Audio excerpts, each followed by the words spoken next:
Hi boys and girls, we are ready for a winter story. This one is titled One Winter's Day, and if we were in person, this one is so much fun because you get to feel on each page part of the picture, and it feels really velvety. So at the end of the video, I'll kind of go through each page with you, and we'll feel the pages together. Even though you can't touch them, you can kind of recognize the difference in texture from the shiny to the somewhat fuzziness of each picture. Okay? Enjoy the story, and I will see you afterwards. One Winter's Day by M. Christina Butler, illustrated by Tina McNaughton. One Winter's Day. Little Hedgehog was making his bed for the winter when a sudden gust of wind blew him off his feet.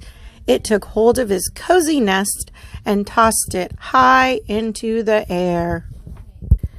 Little Hedgehog trembled as the wind whistled around him, and he wondered what to do. He caught hold of his scarf, hat, and mittens before they blew away, and tried to find shelter under the tree roots, but wherever he went, the wind blew there as well. "I'll have to stay with Badger until this storm has gone," he said at last, pulling his woolly hat firmly over his prickles. Then he snuggled into his cozy scarf, put on his mittens, and with a deep breath, he set off. The wind was even stronger in the meadow. Leaves swirled here and there, and snowflakes filled the air. Little Hedgehog hadn't gone far when he bumped into a family of field mice shivering in the long grass. "I've never known such a storm," squeaked Mother Mouse. "The wind has blown our nest far away, and my poor babies are so cold." "My home has been blown away as well," said Little Hedgehog. "I'm on my way to stay with Badger, but I have just the thing to warm you up." And he took off his woolly hat and gave it to the mice. "Oh, lovely, lovely," they squeaked, snuggling down out of the wind. "Thank you, Little Badger." Little Hedgehog tucked his nose inside his scarf and ran along beside the racing river. Otter was on the bank, huffing and puffing on his paws. "Hello, Otter," shouted Little Hedgehog. "What are you doing?"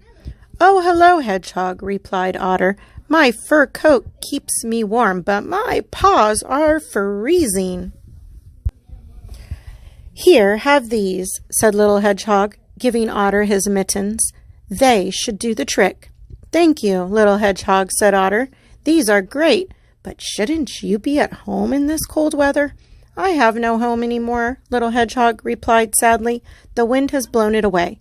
And running on, he cried, "I'm going to stay with Badger." By the time Little Hedgehog reached the woods, the snow was getting deeper. On and on he struggled, picking his way between the snowdrifts as the wind howled around him. A mother deer and her fawn were sheltering in the bushes. "Oh, Little Hedgehog, why aren't you in your nest in this awful storm?" she asked.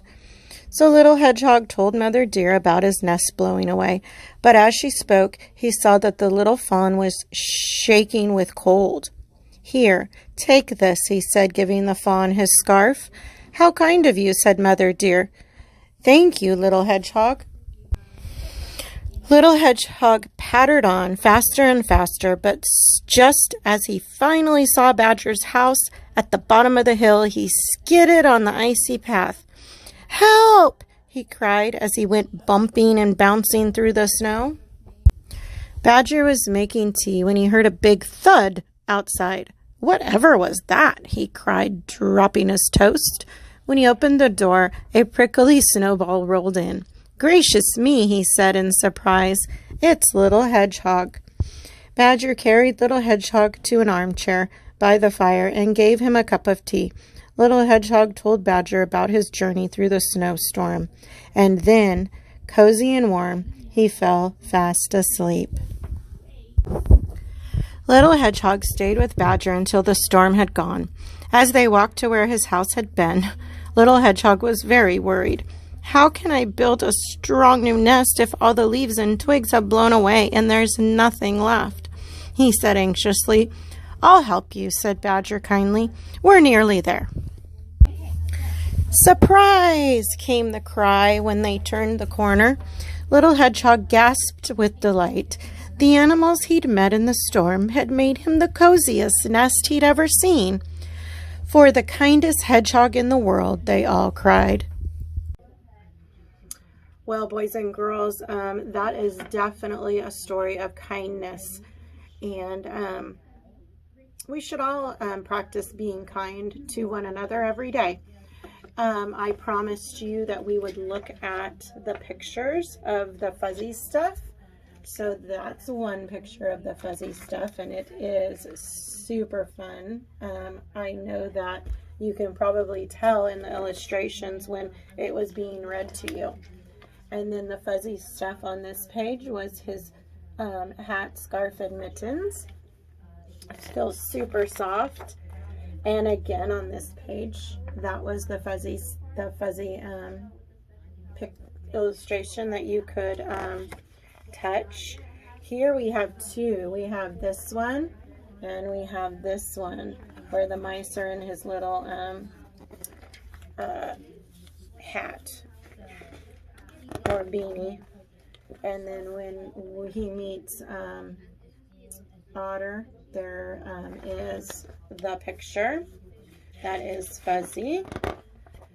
And there's two on this page, the scarf and the mittens. His hat is gone, so and then here, this little scarf, it is fuzzy when you touch it.